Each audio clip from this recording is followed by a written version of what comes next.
Hey, what's going on, everyone? This is Mitch. Good evening. Hope you all have had a great Wednesday and a great work week so far as we're getting going here.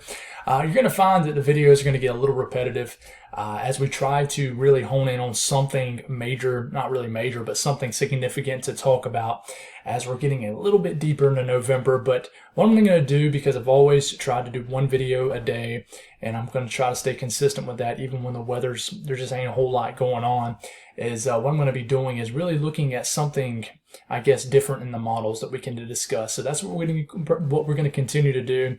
And I'd say it does look like it's about to get cold in the eastern U.S. I'm not talking about any kind of Arctic air or anything crazy or record breaking or anything.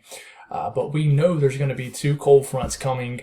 One basically over the weekend, another early next week, depending on where you are from west to east. But there's also another potential cold air outbreak. I wouldn't even call it an outbreak, but another big time cold front that might be stronger in these first two that could potentially drop down to the lower 48. And, this is still 9 to 10 days out, and models are still going back and forth on it.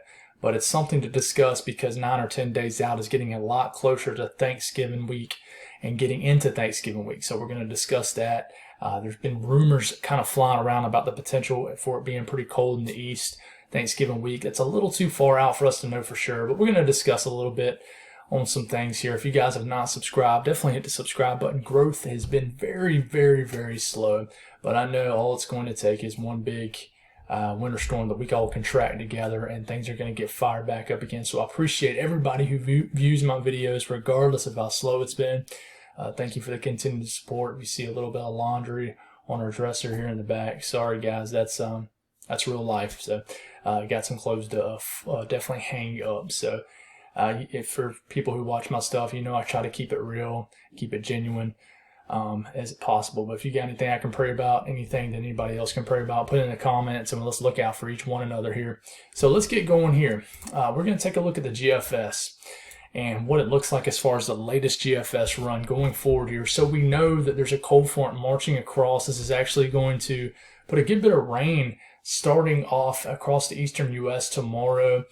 And, not everybody's going to see a lot of rain. We'll take a look at that here in a second on the European model. But as far as temperatures, let's look at that real quick. With this rain as a cold front, and, we'll have another warmish day tomorrow, but it'll be more wet and cloudy. Another warm day, depending on where you are, from Virginia all the way into the south, down to Texas in the 60s and 70s. But as we get into Saturday, this cold front really starts to move and work its way southeast. And I think a lot of folks, even in the south, depending on where you are, especially if you're in western areas of the south, will have a chilly morning. You notice freezing temperatures are starting getting into the Ohio Valley and areas of the mid-south. So a very chilly morning, nothing unheard of for this time of the year, but a chilly morning setting up. Some pretty cold air starting to sneak into the upper Midwest and Minnesota, the Dakotas, but nothing too crazy for that area this time of the year. But this is high temperatures for our Saturday. You notice you can tell where the cold air is sitting as this cold front is dipping down, and it really has not fully worked its way through the eastern seaboard. That's why areas in the Carolinas and Georgia, depending on where you are, especially eastern sections of these areas, are still going to warm up into the 60s. Potentially, for your Saturday. But if you go into Alabama, Mississippi, Tennessee, Kentucky, Arkansas, Missouri, a very winter almost like day as the core of the cold air moves over. But as we get into Saturday morning, temperatures begin to drop everywhere, and I think it's going to be a pretty chilly Sunday morning across the entire eastern U.S. Especially the higher elevations will be below freezing, so prepare for that. If you folks are preparing for church and going out, definitely just expect a chilly day altogether Sunday. This is high temperatures for Sunday, 40s and 30s, some 50s along the coastal areas in the northeast, down south, 50s and 60s, which is pretty chilly this time of the year. Not too far below average, but definitely below average. Then as you get into our Monday morning, basically a cold front moves through, reinforces the cold air, and temperatures rebound a little bit Monday depending on where you are, but another cold air mass moves in. And really, if you're looking for Tuesday morning, low temperatures can be pretty chilly, but nothing too crazy. But then we get into Wednesday going forward here, things begin to rebound. But so it looks like the chilliest air is really the latter part of this weekend, and then early next week. And then I think temperatures begin to moderate as we get into next week. And this is the thing we have to watch here. We're just not quite sure of as you're getting into about a week out. Temperatures really surge all the way into the Ohio Valley when the 60s and 70s. I mean, that's pretty warm for these areas this time of year. Texas is heating up. But notice this cold air in Canada. This is what we want to watch out for. Does this unload into the lower 48? Does it stay bottled up here? It looks like what I'm about to show you here is the heights, but it looks like there's definitely some lowering heights way up in North America, which means there's maybe the origin of cold air is more Arctic oriented, if that makes any sense here. So this would mean a big wholesale cold front that works its way and really brings some much colder air, much more colder air than the other first two fronts. But this is still 8 to 9 days out. Notice it's warming up substantially. I think the late part of next week could be pretty warm across the southeast. So even all the way up to Maine, pretty warm for this time of the year. But we have to watch out. We don't know much about this cold front, but this could be the next big-time cold front that really delivers some sub-freezing temperatures. There really hasn't been any crazy early season snows yet. There really hasn't been anything crazy this fall as far as tropics, early season snowstorms. Nothing too crazy. It really hasn't. It's been pretty calm, pretty tame out there. But as we're getting into next weekend, which is very far out, watching for a pretty chilly air mass. We'll see how this works out, but we've been talking a long time on this panel here. So we'll look at the European, kind of show you the same thing. As we get into the weekend, I'll kind of fly through this quick. And notice a Sunday morning, very chilly across the eastern U.S., 30s, 20s. Monday morning, the European is a lot more aggressive with the cold front, the second cold front, than the GFS is. So we're getting into Monday morning, low temperatures in the 20s and 30s in the Ohio Valley and the Mid-South. We'll see how, you look how cool it is for your next Monday. This is very chilly temperatures across the eastern U.S. and really see how deep this second injection of cold air really moves through. But the European has much more chillier temperatures than the GFS for Tuesday morning. I mean, it's a good 15 to 20 degree difference, especially areas far south. The European next Tuesday morning would have a widespread freeze for areas in the south, would end growing season, and very chilly across the mountainous areas of Kentucky, West Virginia, North Carolina, Tennessee, and then it'll be colder in these areas right in here than it is up in the northern areas in the Northeast. So be interesting to see how this works out. But as we get into late next week, temperatures begin to moderate, and then here comes the next cold front. It's not really been discussed yet, but it's going to be interesting to see how this, I guess, unfolds in the coming model runs. But this could be our next really big time cold front. But how far east does it make it? Does it dip more to the west? Is it more of a southeast? Is it more of an eastern oriented cold front? So there's always things to work out here. Canadian model, which is always super aggressive, working through here. It's always I'll hardly ever show you all the Canadian model in the winter because it has a big time cold bias, which means that it always shows the coldest scenario. But you get into next week, you try to look for that big time cold air mass, and then look here, you get into late next week into next weekend.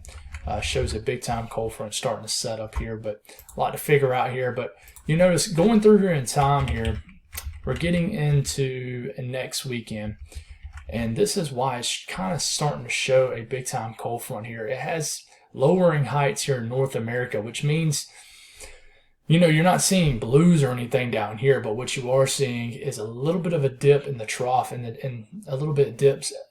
I can't talk right, I guess, tonight, but you're seeing a little bit of some dips right here, which means this is trying to show you where troughing can set up, or cold fronts here in the middle part of the country to eastern part of the country. So, you have to watch out here, because if this unloads, then it could be pretty cold in the eastern U.S.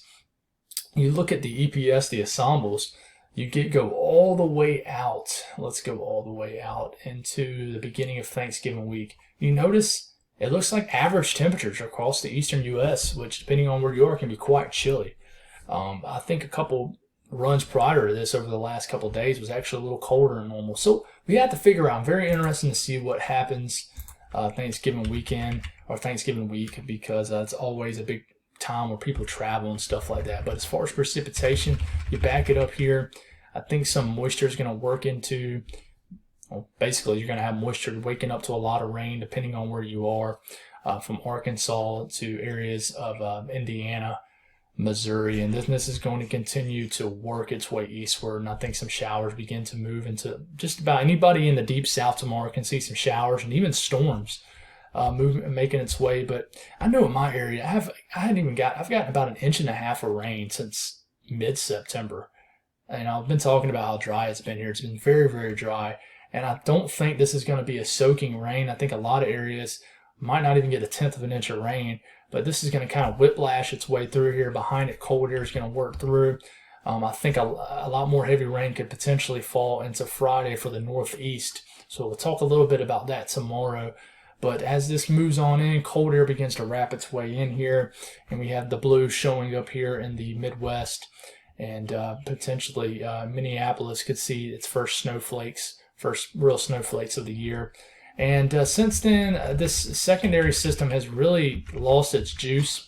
I really think it is going to fire up the lake effect snow bands across all the lakes, but I don't think you're going to get any moisture, big time moisture outside of that. But I think a little bit of northwest flow could kick up here in the mountains, even as far south as North Carolina and Tennessee. But nothing, I don't think, significant showing up here. So as far as storm system wise, besides this crazy run you're about to see here on the GFS, which has people, geeking out a little bit, anything past 240, really anything past about 200 hours out in my mind is a fantasy run, unless you start seeing it consistently.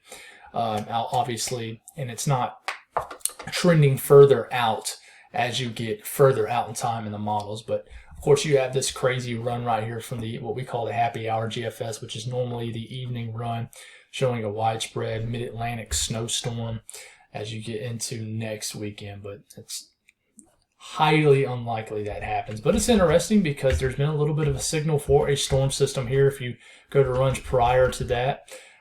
So we'll have to watch this and see what happens here. That might be the next significant storm to talk about. As far as the European, it only goes out 240 hours out, but it shows about the same thing. But if you go about 240 hours out, there's no significant storm systems really showing at all. But of course, that GFS run is past 240 hours out, so it's not going to show. But I will tell you one thing: if basically the models are correct about cold air settling in Canada, this will definitely get the snowpack going in Canada. So we're going all the way out to about 360 hours out. And, it's showing a good signal for some solid snow showing up in Canada.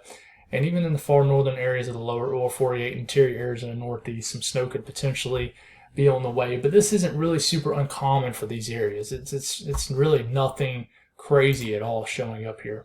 I will mention, in between cold fronts, that potentially, like I said, late next week it could warm up again, kind of like how it's been warm this week in a lot of areas of the eastern U.S. The ridge could flex a little bit. We're really just in a pattern where we have a big time cold front, maybe a couple cold fronts, and then the southeast ridge comes up, which basically means it'll get warmer than average, and then the cold front will move through. So it's just the changing of the seasons. It happens every single year.